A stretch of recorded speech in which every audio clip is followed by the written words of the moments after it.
Today on Mom to Mom, we're making our very own snow your kids are gonna love to play with. Today we are making DIY snow, and I actually brought along a little helper, my son Carter, to demonstrate just how easy it is to make.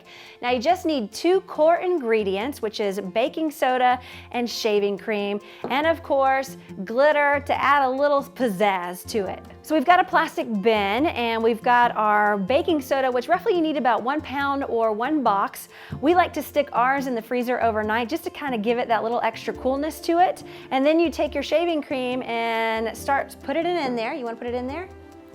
Well, here, I'll do it. And then you can mix it around. So basically you just want to mix this all around until you get the consistency that you want. Go ahead and start mixing. Are you just nervous? Look. Wow, do it. So you So you just mix this all around until you get powdery, fluffy snow. Once your little ones are done kind of playing with it as snow, you can use this as a great sensory bin.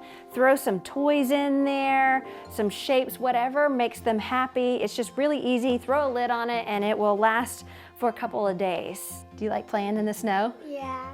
Moms, hopefully you enjoy this as much as we have. And if you got some fun ideas, we'd love to hear about it. You can post those to our Facebook page, and we'll see you on the next Mom to Mom.